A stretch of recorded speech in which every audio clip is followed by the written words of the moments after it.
Hello, welcome back to my channel. I am your host, Steven. If you guys would like more panel videos like these to be made, all you have to do is hit that subscribe button, smash that like button, and remember, I am on Cameo if you'd like a special shout out from me, and it's recording time!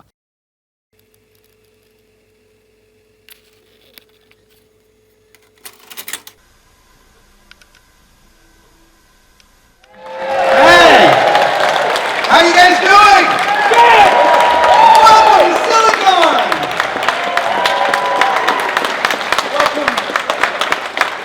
Welcome back to the world, somewhat. Thank you. Okay. It's so good to see you guys here. I have made the joke over the years that one of my brands is that I paint myself into corners and then I film myself getting back out. That's what this keynote is going to be today, because I have to open with a mea culpa. Astronaut Cady Coleman is one of my heroes, and I'm lucky to say she's one of my friends. And I called her 4 months ago and said, would you come and appear at Silcon? And she said, absolutely, I would love to. And then she called me on Friday and said, hey, about the keynote address on Saturday. And I said, yeah. And she said, nobody has yet called me since your first call 4 months ago. And I said, oh, really? And she said, look, I want to do whatever it takes to help this work for you, which is honestly one of the most amazing reactions I have ever heard from a fellow human, and I guess that's why she's an astronaut. And I wanted to explain the reason that we're bringing Cady Coleman here is not just because she's the co-host of the Mission Interplanetary podcast, or that she works with MIT on space initiatives, or that she's a global explorer for Arizona State because she's been in space for 6 months on the ISS. No, we brought her here because of what we think is her unique perspective on what we've all gone through over the last 18 months. Because what have we dealt with? We've dealt with distance from our loved ones, a delay that hinders the intimacy. We've dealt with close quarters, which even with your loved ones, is a mixed bag. and also the danger, the actual very real danger. And all of these are a perfect description, a perfect job description for an astronaut. Now, look, there's a lot of reasons that Cady might not have gotten a call. We might have sent the email to the wrong address. I said we might have sent the email to the wrong address. Thank you. Thank you for the tired dad joke laugh.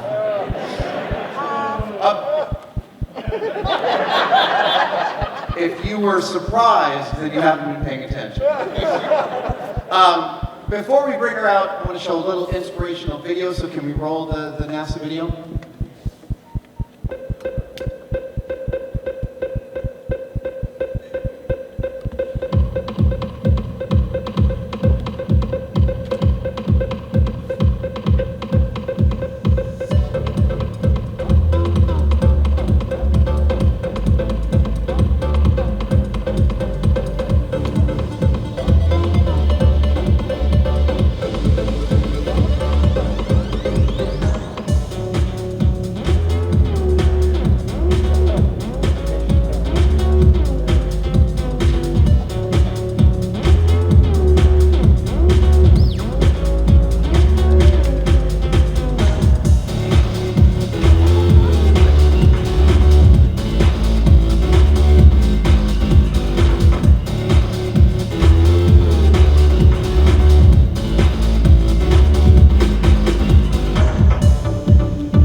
We brought her here using some really unique technology. Please welcome Cady Coleman. Here she comes from the back.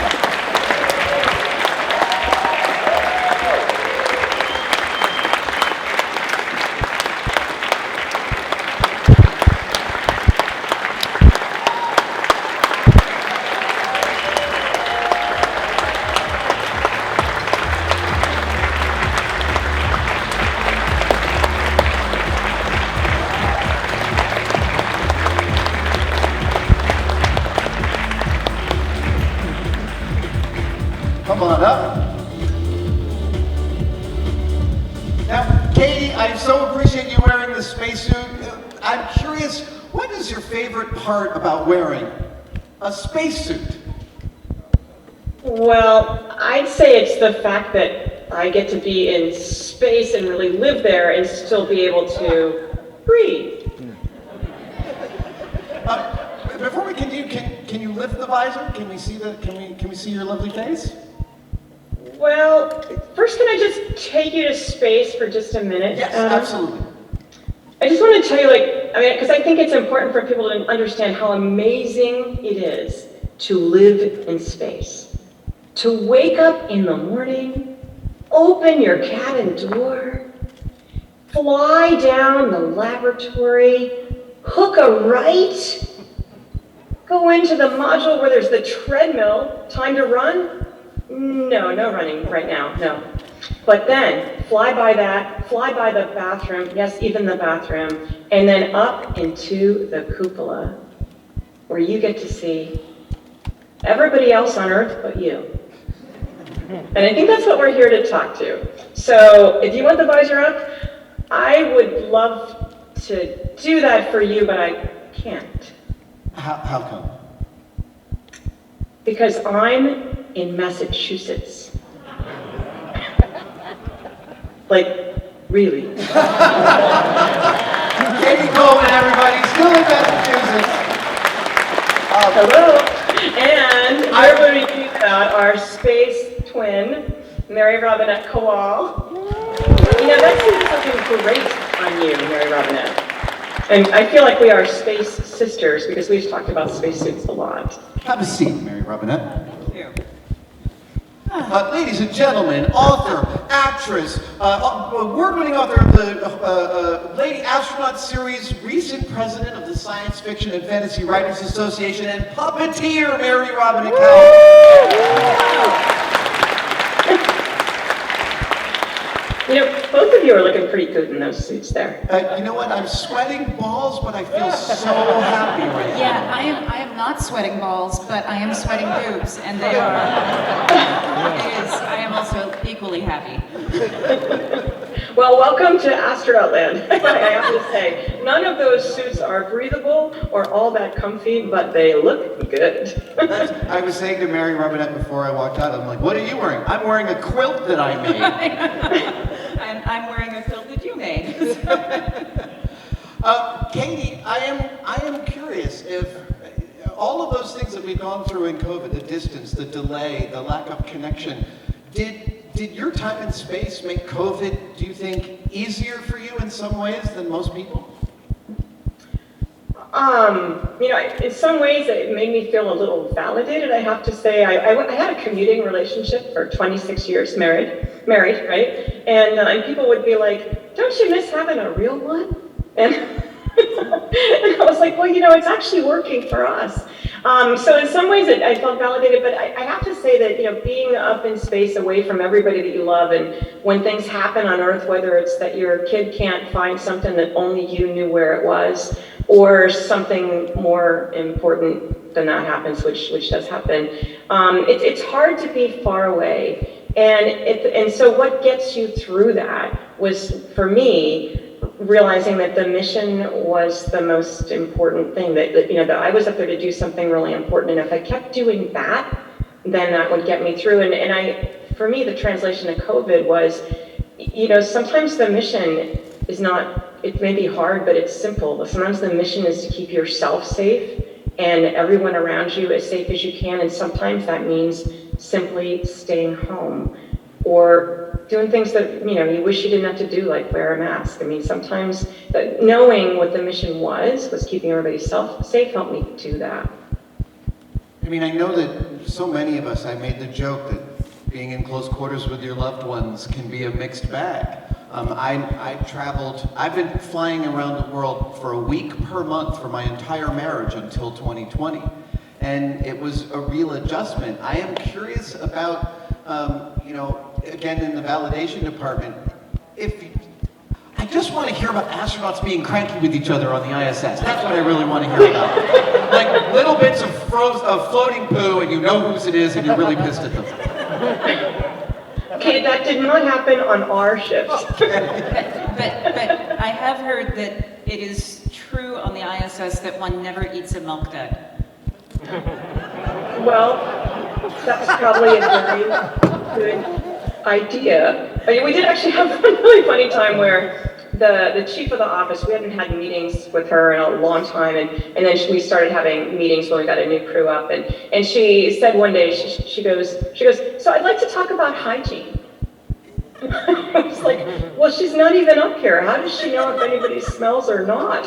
and she goes like, where do you like brush your teeth? Where do you like wash your hair? And it suddenly became clear. I had made a little video in the bathroom of washing my hair, and I had the camera in there, and I was going to do that. And as soon as I started, and I saw this big blob of water like heading toward the camera lens, I realized, oh, this is not the way to do this. So I like opened the door, moved the camera outside, did this stuff. But apparently this horrified the people on the ground because, I mean, they're looking, they're like, oh my God, free water all over the cabin, everywhere, electrocution, shorts, everything. So we were under hygiene watch, but it was for a different reason.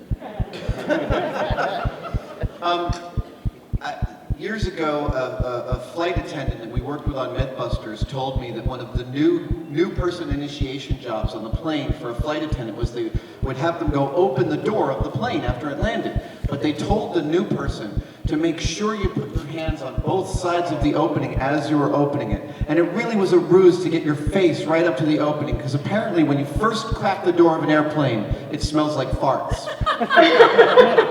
I'm curious about landing after an ISS mission. Is there something similar? Or does the ISS smell like farts?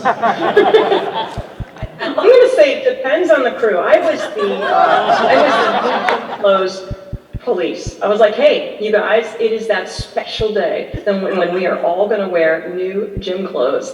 And Paolo from Italy is like, what? I'm like, what? You know, Scott is like, really? I mean, I can get it so I can wear them for months. And I'm like, not on my watch.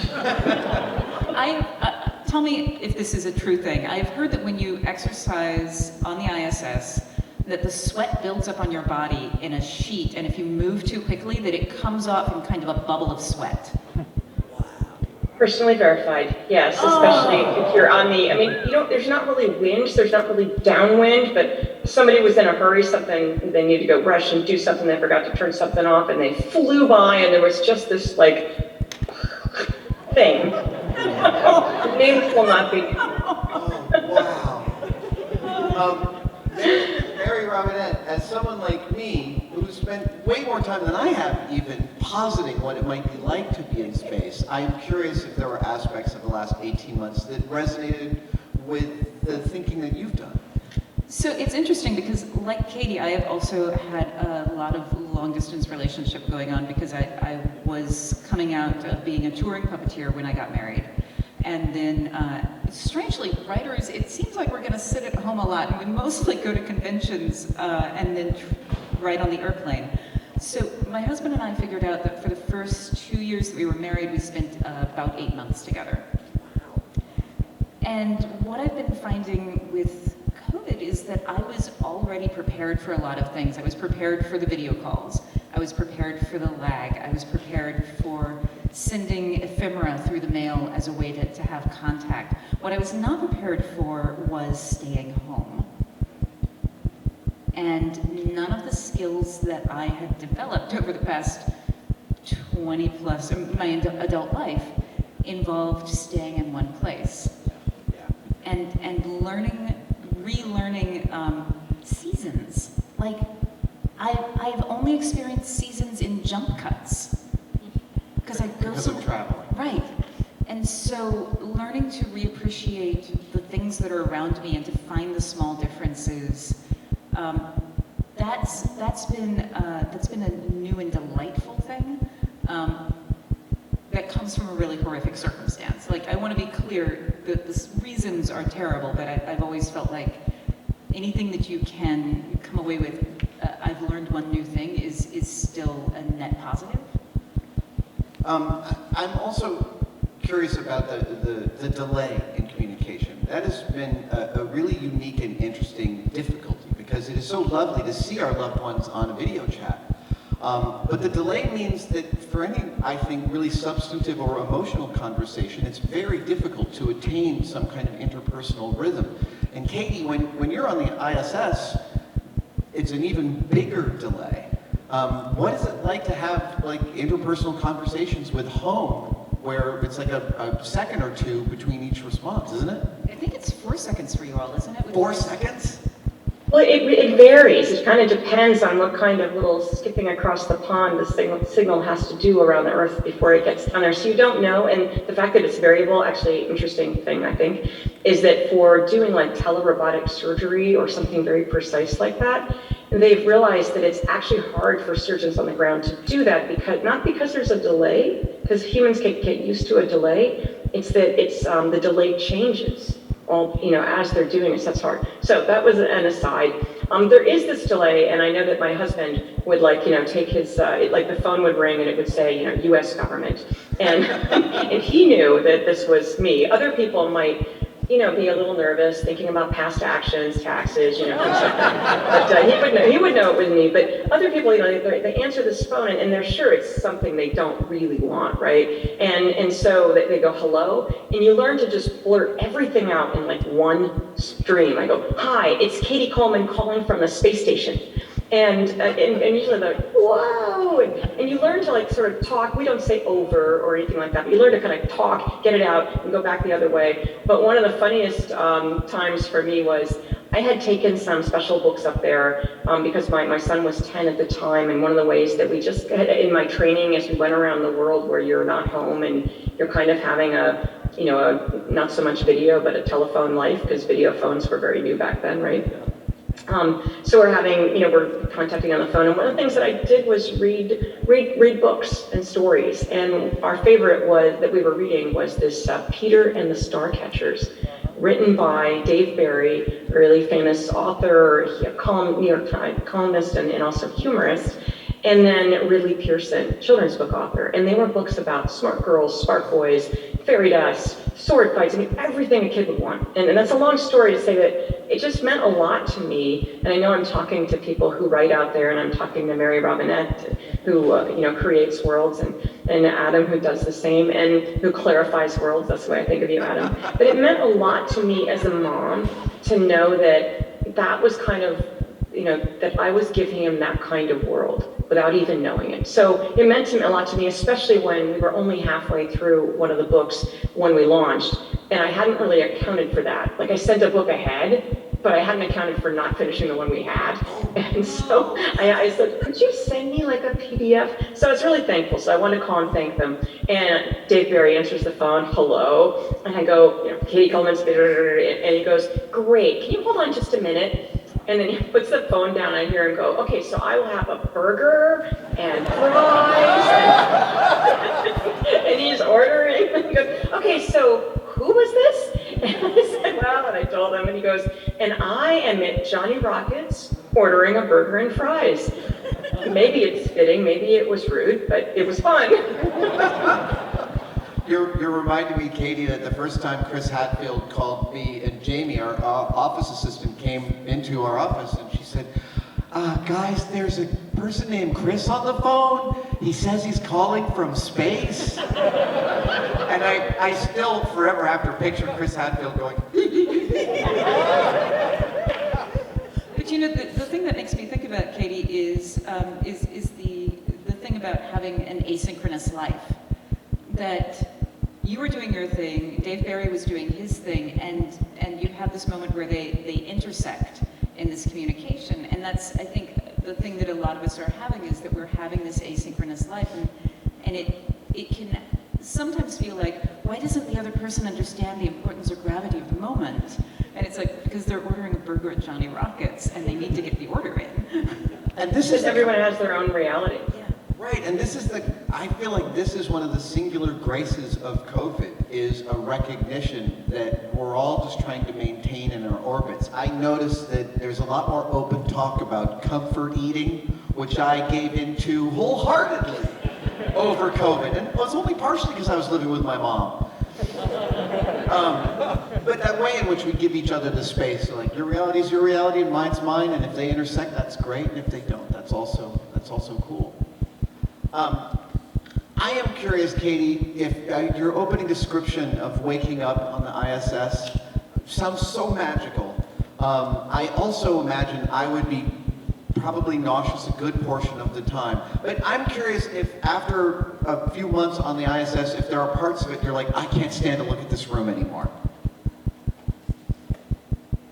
Not for me. No, not this room, not this space. I mean, it's hard to convey how magical it is up there, and I think it has to do with the flying from place to place that just gets to be normal and learning how to sort of send things to people. You know, and I mean, you just give things a little push, and then they arrive, and you have to aim for the chest and not the eyes, because otherwise there's like little, this baseball ball arc that doesn't happen, and also, you're up there and you look down, you realize you're the only 6 people not on Earth. Everyone else is down there, and that actually you're on Earth.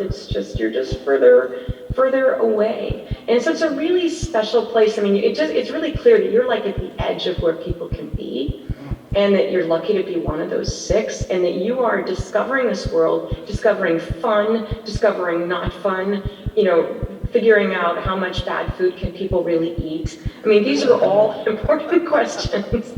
And something that I really love is, we try to tell stories, and we try to get out there and inspire kids and all those kinds of things. But what NASA can do, and even the contractors, is actually not enough. And it's one of the reasons why I really value places like Comic-Con, like Silcon, because it gathers people like yourselves. I mean, there's only so many of us that have been to the space station, and the way that line has worked is not really, if you look at the population of the planet, been all that fair, right? But it is the way it is. I mean, the planet's half women, and it's certainly not half women. There's so many minorities and women and people of color, haven't been yet. I mean, it's getting better. And yet, Mary Robinette Kowal, something that just meant the world to me, is the series that she created, where, first of all, not only do we get to, in a way, look back and respect the people that got us here, in terms of Katherine Johnson. We can actually show those slides if we wanted to. You want to? Yeah, absolutely. Yeah, there's a couple of slides about Katherine Coleman Johnson. Actually, her maiden name is Coleman, believe it or not. Oh wow. Mary Marvin, why don't you?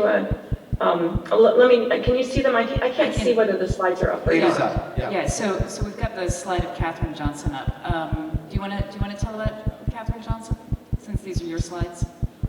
So Katherine Johnson was, I have to say was, because she passed away just a few years ago. And the anniversary of her death was actually just, I think, yesterday or Thursday. But she is a mathematician who was the person, and part of the team, of course, but she was pivotal in understanding how to get people off of this planet, up into space, and back home again safely. And as I understand it, the story is true in the movie Hidden Figures, that there's when they had the big computers, and IBM computers were starting, they were bigger than a room, and it was experimental to be using them. And John Glenn said to Mission Control, I want those calculations to be verified by that woman, the smart one, before I'm getting on that rocket. And if you look at, there she is, a woman of color in a sea of white guys with white shirts and skinny black ties. I mean, there's see her. And when I think about us going to space as a collective species, of being able to go, finding the technology, figuring things out, there's so many aspects to that. We're not going to be able to do it with a group of people who all look the same. And so the next slide shows a spaceship that was just recently named in her honor. It's a supply ship by Northrop Grumman Orbital Sciences. They name all their ships about people who were pivotal in paving the way to space. And Katherine is one of those people. And this is my favorite slide, this cartoon that we have next, that is, all of us, we call it being on the shoulders of giants, climbing the stairs that someone else has built. But I love this, and I also, it brings me right back to Mary Robinette, where not everyone is going to see, when they see one of 400 astronauts or 600 astronauts, they're probably not guaranteed to see someone that looks and feels like them. But Mary Robinette created a world of people like that.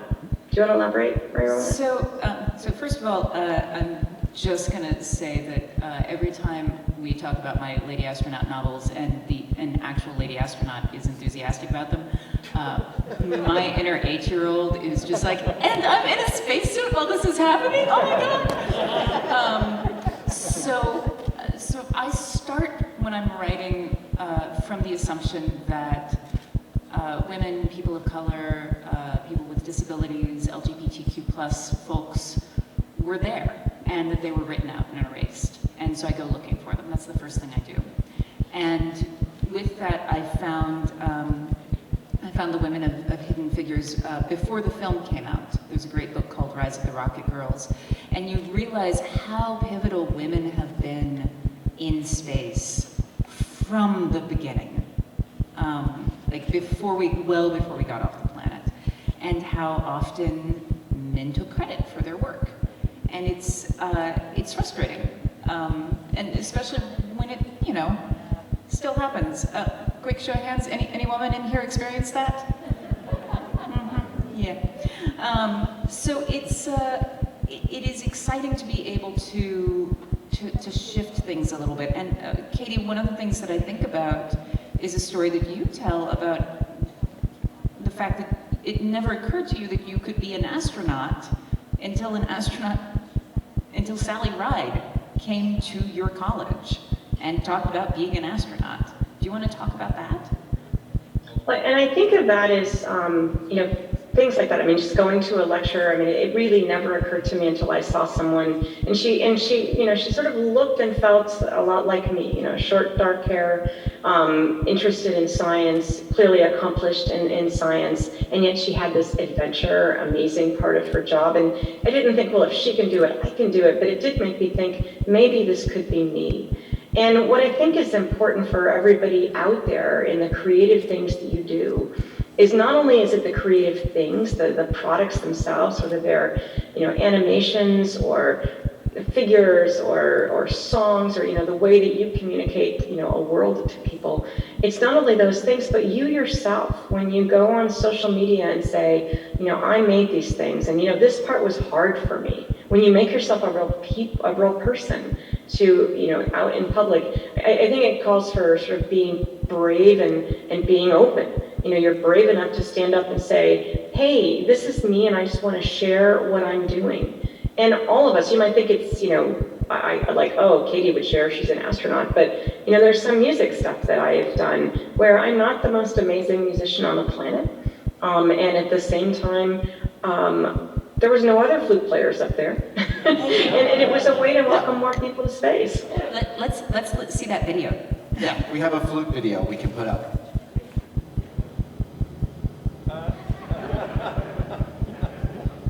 And I don't need to see these. You can just show them.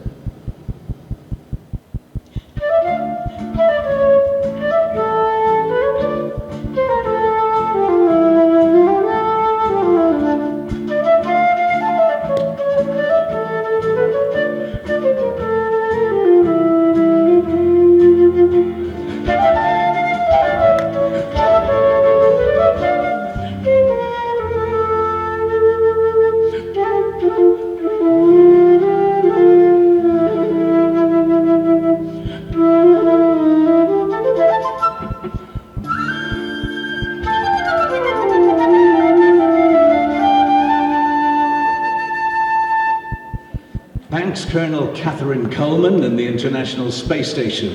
We should remember that today's cosmonauts, scientists and astronauts are still every bit the rocket heroes they were 50 years ago. So from the cultural city of Perm in Russia, let's salute Cady, Dima and Paolo up there in orbit, and of course the legendary Yuri Gagarin. Go safely. So I should share that. So I brought, it's one of the ways to bring people with you on these amazing, ventures is to bring things that other people care about. I brought flutes for a band called the Chieftains, a tin whistle and a flute for them, a wooden Irish flute. And then I brought Ian Anderson's flute because I loved what he did for bringing the flute to rock music. because it suddenly became a way for me to sort of listen and play. And I didn't know him, and in fact, I did not meet him until I got home from space. A friend of mine who's a DJ in Houston helped me find him and put us together by text. He got his flute, over to Houston in time to, be packed and go up to the space station. And then we had to figure out what we could do together that the NASA legal people would be okay with. And he wrote me this email, and this is where I think there's bravery involved. I mean, I didn't even know if he'd ever heard me play. He doesn't know if I could play worth anything, right? And he writes this note and he goes, what if you do this, and then I do this, and then you do this? And I didn't have much time up there, as you can imagine, and I looked at it for like 2 nights after. We'd only do this like after 11 at night. So I look at this and I'm like going, what is he talking about? I'm like, he talks about letters, but I don't see any letters in the music he sent. And I don't want to admit, like, I don't know anything about this, but I finally wrote him an email, and it was entitled Lost in Space. And I said, Ian, I just don't know what you want me to do. You've got to write it a different way. And he writes it back, and, it worked out. And actually, I'm very proud of that video, although I was quite nervous when I made it. 2 takes. Yeah. And 1 take for dropping the flute. He wrote back, and when he wrote back to me, he goes, when I put your email up it was up on the screen of my computer, well, sometimes I eat in the vicinity of my computer, and the screen was a little dirty, and there it was, a little spot right in the middle of your email, in the middle of Lost in Space. To me, it read Lust in Space. And I thought, how charming that she wrote to me when we've never even met. And then he concluded that there really weren't very many guys up there. Anyways, so it's just been a very fun relationship. But you have to have those candid conversations, and I think that, coming back to, what we're really all here about, which is kind of coming back to where we are, where we can be right now, during COVID, while it's still ongoing, is that, these are really hard conversations that we've been having as humans together that we've never had together in the past. I think you're really right, Cady, about the courage. We all of us do so much self-gatekeeping. If you ask me if I play music, I say, yes, I play the guitar badly, and I will never play for you, is my standard response.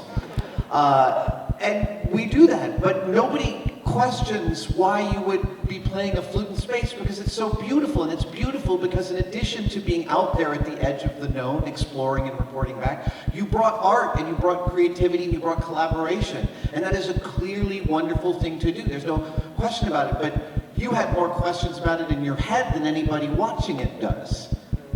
Well, and I'm running over Mary Robinette. I was just going to add to that each of us has those things to bring, and each of us has something that other people, can't bring to the picture, and it's just so needed. And yet, it takes courage to stand up and say, "Hey, this is what I come with." And I when I say this, I imagine in my head a Zoom screen with a bunch of faces on it. And maybe it's faces you've worked with a lot, and maybe it's new faces, but you're there together if it's kind of work or community organizing or whatever. You're there together with a purpose and a mission.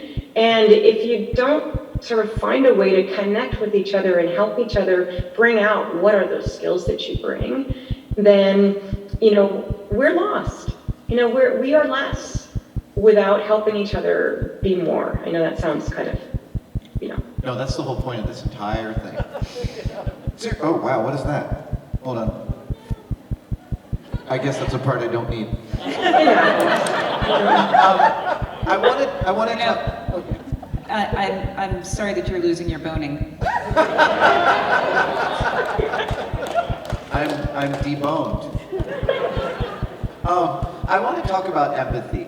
Because while I talked about our mea culpa at the opening of this, the fact is on Thursday afternoon, I was dealing with Silcon stuff and getting my shop packed up and getting some stuff down here, and it was, it's been a stressful week getting ready for this, and I took a nap in the middle of the day, and I woke up from the nap to the text from Cady saying, hey, I didn't know about this. And when I immediately called her, I will admit, I felt like such crap. Oh my God, I can't believe I have to call my friend and explain this ridiculous situation.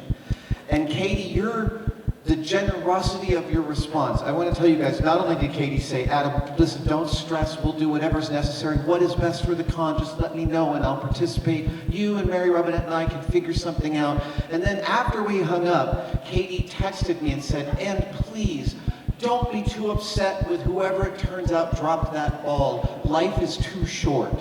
Yeah. I love you for that response, Cady.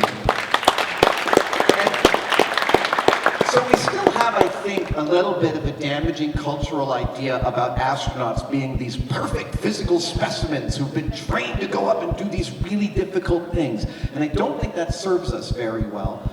But what we don't talk about is the kind of personality that makes an astronaut. And I do feel like the program filters for the unflappable. Is that true, Cady?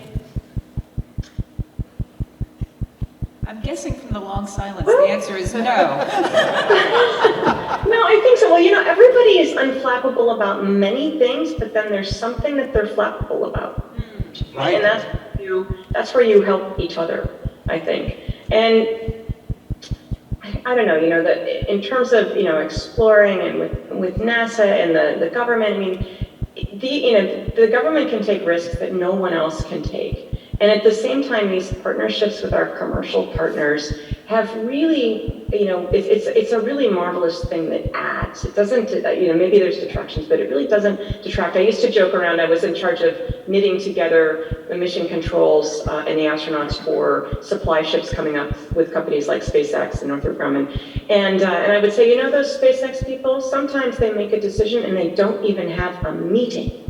And it would kind of inspire us, like, oh, maybe we should, be a little more like, okay, can we all decide this together pretty directly? Let's do it, kind of thing. And at the same time, as the government, you have the public trust.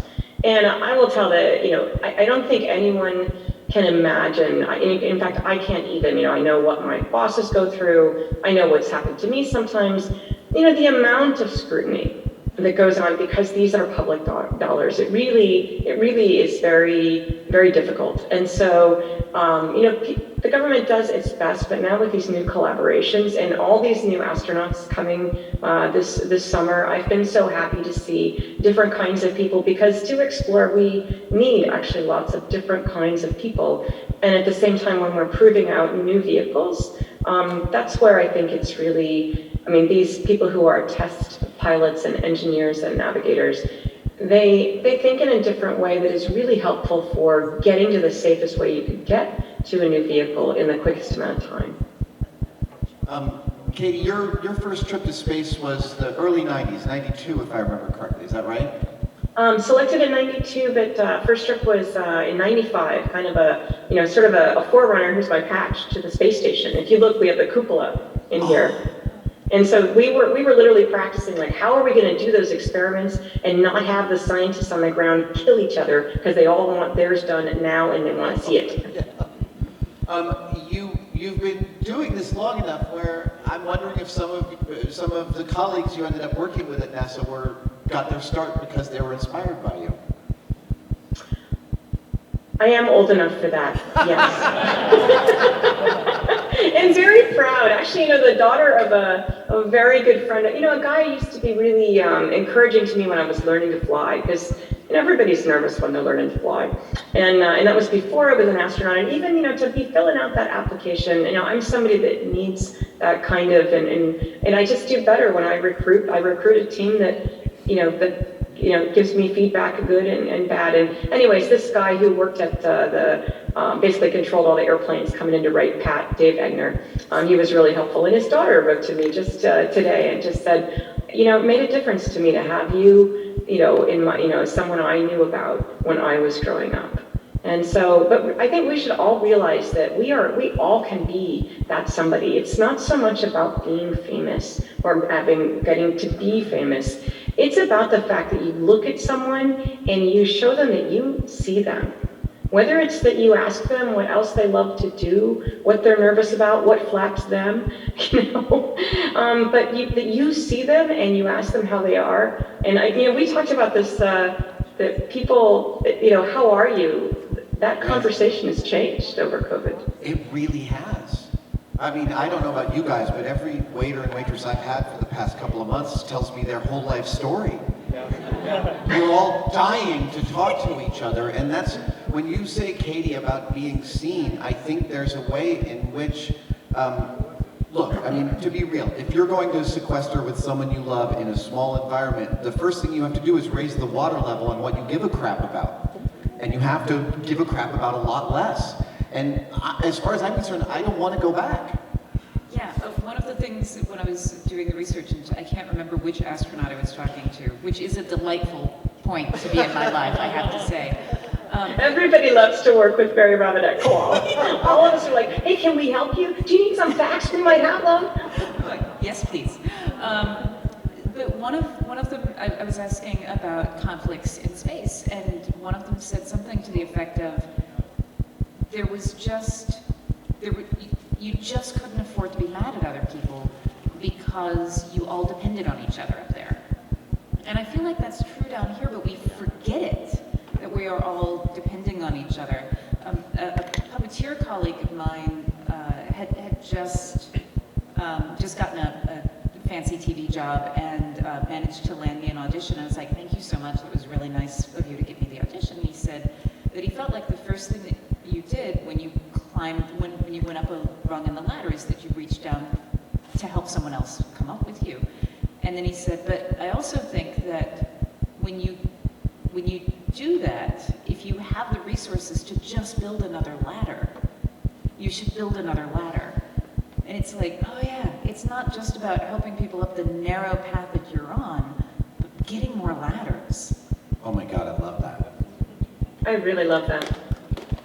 Yeah, let's have a round of applause for building more ladders.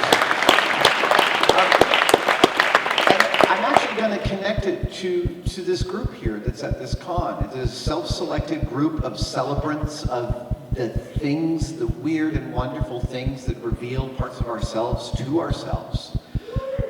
Yeah, but one of the other things I love about this community is, again, the lack of gatekeeping. Oh, I love your costume. Really, you want to know how I made it? Yes, I do. Okay, I'm going to send you all the pictures.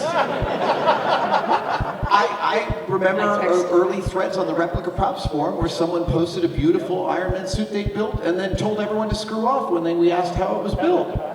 And that is totally their prerogative, but they're in the wrong place, in my opinion. Yeah. So in puppetry, one of the interesting things, there's a difference between American marionettes and European marionettes. European are a style called, we call them upright, but the control goes top to bottom and then there's a crossbar up here. And it was very closely guarded, handed down family to family, within a family, so you couldn't learn how these were built unless you married in. And a puppeteer named Paul McFarlane, way early on in American puppetry, or modern American puppetry, was like, I want to know how marionettes are done. Couldn't get anyone to tell him. So he went to shows and he lay down on the floor and he would watch the marionettes. He would get front row seats and he would lie down and so he could look up. And so to him, the upright control looked horizontal. And he designed what we have as the airplane control, which is the crossbar that most people see. And then he told everybody how he did it. So all the American marionettists built crossbar controls because they all talk to each other. When you start looking at European marionettes, there's a lot of, this is a very specific style, and this is a very specific style, and this is a very different specific style. And I just think it's so much more interesting when we share knowledge. It's like, oh, you solved that problem? Cool. I can't solve this problem. Or I solved a different problem. Let's exchange. The comedian Bill Hicks had this thing where he said, no one has the copyright on being you. And so if you're worried about someone stealing your joke in comedy, you're worrying about the wrong thing. If your joke is personal and it's really telling some truth about yourself, which is what comedy really is, then no one can steal it because it's wholly yours. And if they do, they're going to get it wrong and you don't care. Yeah, again, using puppetry, when we talk about voice, we talk about three different things. Mechanical, aesthetic, and personal. So mechanic is like literally what kind of puppet are you using? Is it a marionette? Is it a rod puppet? Aesthetic is what does it look like? Does it look like a Muppet? Does it look like a hand-carved thing from the Appalachians? What what does that look like? And then the personal is that if you have the same puppet to 2 different puppeteers, it looks like a different character, which is why with Kermit the Frog, when Jim Henson died and Steve Whitmire took over, everybody freaks out because Kermit is just wrong. Even though he's obviously nailing the mechanic and aesthetic, because it's the same puppet. And Jim handpicked Steve. But all of the individual choices that he makes, his personal taste, all of that informs the choices that he makes as a performer. And that's the personal voice, and that's like, I teach writing, and I give the same writing prompt, which is a set of dialogue. And I have yet to have a student repeat a scenario to go around that dialogue. Every single person comes with their own unique story. And that's, like, you ask anyone to build a thing, and they're gonna come up with a totally different approach, totally different expression.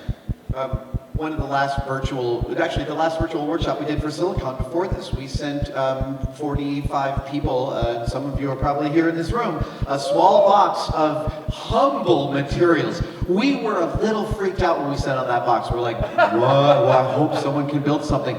And what came out of it, there's a gallery that we put up and links to. What came out of that humble box of materials was 44 different executions of such magnificence. I was humbled. All of us on the Silcon team were constantly sharing it. We talked about it, I think, for 3 weeks in the Monday meetings because it just made us weep every time. All these amazing executions.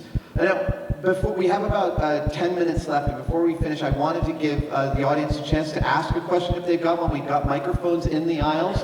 So if you've got a question for Marionette or Cady Coleman, or I guess me, but I'll be around. You'll see me stand up and ask. And nobody is clamoring for the microphones. Oh, here we go. They were just waiting for you to get to the period. You're right. I'm sorry. I'm a talker. I don't want to ever step on Adam Savage. So I just want to say it's an honor to, oh my gosh, have you three's attention, first of all. But also I have one question that was on my mind this whole time was, what is the biggest myth about space and space travel you would like to dispel? Like, you got an audience view, what's like the biggest myth you would like to bust? Am I allowed to make people cry? Oh, yeah. Yes. Please. All that space ice cream at all those museums. I mean, okay, when a freezer comes up to space, like for specimens and stuff like that, it's most power efficient to have it filled with something, and usually they ask us what kind of ice cream we'd like in it. So we're eating Dove bars, and people are like, at least on my mission, we chose Dove bars. You know Mike Fink, who's also an astronaut, I gave him his first piece of space ice cream. He had never had it. He'd been into space. You know, the other thing though I would love to dispel is, or maybe I shouldn't because actually the line will be too long, but I really loved living up there. I would have spent another 6 months in a minute. I mean, there's things that are not as convenient and, you know, and there's a certain amount of thinking, well, okay, I mean, I really miss my family, and at the same time, you know, I've worked really hard to be ready, and they've worked really hard to make me ready. I'm up here. It takes about a month to get good at the work up there because you're just not used to everything, you know, floating around, and especially if you're a little absent-minded like me, could leave the TV remote twice in one night, no problem. So it takes some time. Everybody has different skills they have to sort of work on, and once you get good at things, you just want to do more and more work while you're up there. And because you're rolling, and it's really clear in a visceral way how important every data point, every experiment, every hose that you change or thing that you do. And so you just, it's an amazing and wonderful place. It's huge. If you have claustrophobia, just like steel yourself for the journey up there, 8.5 minutes, you can do it. And then get yourself up there, and it's an amazing place to be. Nice question. I totally want to go. Yes. Okay, this is for Adam.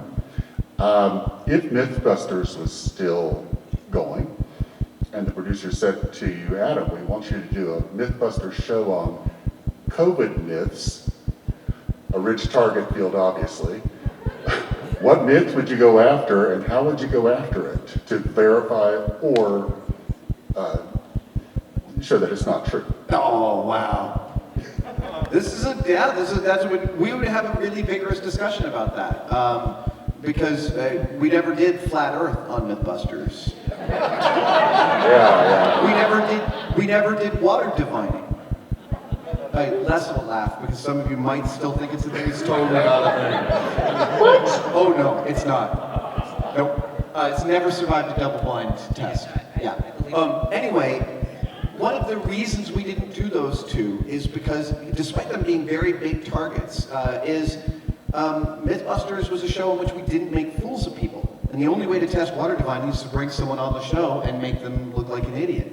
And that's antithetical to the ethos of the show that we were making. Now with COVID, there are some myths out there that are so, there's a scientific term, not even wrong.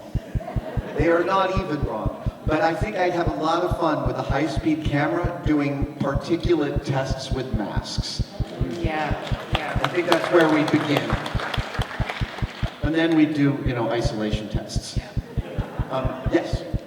Yes, could Cady talk to me about the Nemo project that she did and how different it was from space? It's underwater.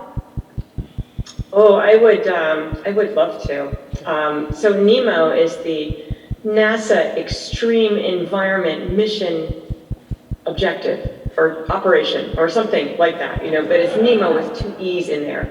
And we get to basically live underwater in a habitat that is still off the coast of Florida. My son was younger when I went there. I think he's probably around, 5 or so, and something like that. And he called this Mommy's Underwater House. And also every time I would go training, I basically brought stuffed animals with me that represented what he was thinking about right then. And I brought underwater doggy with me at the time to have with me. Right now, because of all the missions that are going up on the Dragon, I have dragons. This is a particularly cute one, I think. Anyways, but back to underwater. I really loved this mission. I was 11 days underwater. One of 6 people, 2 people who really know how to live in the habitat and run the habitat techs, and then 4 astronauts, or actually 3 astronauts and a surgeon. And you always have some kind of mission, and ours was tele-robotic surgery. And my first thought was, on each other? Because it did not seem like a good idea. I mean, the only thing that is worse than, a pilot, a doctor going, for you with a needle is a pilot going for you with a needle, right? Anyways, but it turns out we had very sophisticated dummies, so to speak, and it was really interesting the thing I talked about at the very beginning, looking at that delay of, what do you need for coaching? How can someone goes, okay, I see you doing laparoscopic whatever on a dummy, I see you now, could you bring that up? And you're like, up into the top of the screen, up into the top of the person, terminology, all those kinds of things. But the biggest thing was we would go out scuba diving like 6 hours a day, and it was astonishing. You could stay out doing that kind of work. But just living in somebody else's world, you look out the window, you see the food chain in action, and it just was this really amazing place to live. In space that I knew of, we didn't have any neighbors, and it was pretty neat to be in a place with such cool neighbors. And I just have to add, my dad was a deep sea diver, the Sea Lab program, really meaningful diving, and so that it was really meaningful to me. He was quite sick at the time, and it was meaningful to me to do that while he was still with us. Thank you. Wonderful question. Thank you. Yes. Hello, this is a question for Ms. Coleman. I was wondering, what's the process to become an astronaut? Because it's always been a childhood dream that I've just got back to thinking about, and just how does it start, and what do they look for? How to do it, as it will. It's a hard question, and actually this summer I'd say it just got a lot harder, because I usually answer this question from a sort of NASA perspective. And now there's there's several more ways to go to space and spend a few minutes getting the view, spending a few days. On September 15th, There's a mission that's leaving. SpaceX has built capsules. They built them for the government, but they also built them to hire out. And there's a billionaire that said, I'm going to go. I'd like to go, but I'm not going to go alone, and I don't want to go without purpose. And he basically made all these different contests to benefit St. Jude's Children's Hospital, and he's bringing 3 people with him that couldn't go to space. And there's a nurse practitioner who is a cancer survivor, has an artificial leg. There's a Lockheed engineer whose best friend gave him the ticket, who won it in the lottery. And then there's a woman, Dr. Cyan Proctor, who's a geophysicist, teaches at community college, has her doctorate, and is an artist and a poet and everything else. And so I can't wait to see this crew go to space. I mean, you can see they're going to have a Netflix series that comes out, I think, just in about a week. But so it's a hard question. What it really means is that just being you means that you could be one of the people going to space these days. But an answer that I think is more constructive, and not just for people who want to be astronauts, is that it takes some courage to fill out an application.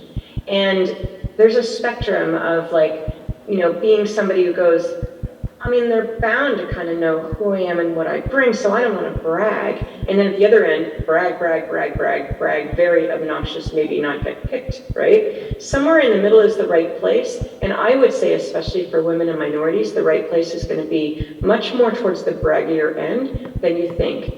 And it takes some courage to do this, and I urge you to basically write down stuff that you decide no one else is going to read about who you really are and what you bring. And then read it the next day and realize you're probably giving people good information, because if you don't tell them who you are, they cannot pick you. One of the things that I have heard astronaut after astronaut say is that they didn't get picked on their first application, that it was multiple applications. And that is a thing that I think all of us need to remember is you can try once and you may not get it, but if you keep trying, that door stays open. It's and there's no cost to continuing to try. But no means no. No doesn't mean no. It means not yet. In this context only. True. Very good. Thank you for that. Very good literary clarification. Thank you very much. One of the things we talked about was writers, but I think it's a similar thing, is that many people, the number one barrier to being a published writer is finishing the manuscript. The number 2 barrier is submitting it. And most people don't get past those 2 barriers. And the thing that's beautiful about submitting something is that you feel like, but I'm opening myself up for rejection. And what you're looking at is that it's actually a win-win situation. There's no possible failure mode here because you're already not a published author. And if you submit something and they reject it, you remain not a published author. But the possibility exists that you could have a status change and become a published author. And I think it's the same thing with anything that you're applying for. You're not putting yourself at risk if you put your name out there. You're just opening yourself up to a possible status change. I think that is a wonderful place to wrap this up. I think that's the most encouraging thing I could possibly hear. Cady Coleman, can we have a big hand for Cady Coleman? And everyone on the call. For their sage empathy and wonderful advice and great introduction to Keynote. Thank you guys so much. This is the beginning of Silcon. Go out and have an amazing time. We got Maria, we got Luke Marino, Dirk Benedict, Bruce Foxleiter, and me, and all of these lovely people. We'll see you guys out there. Come on.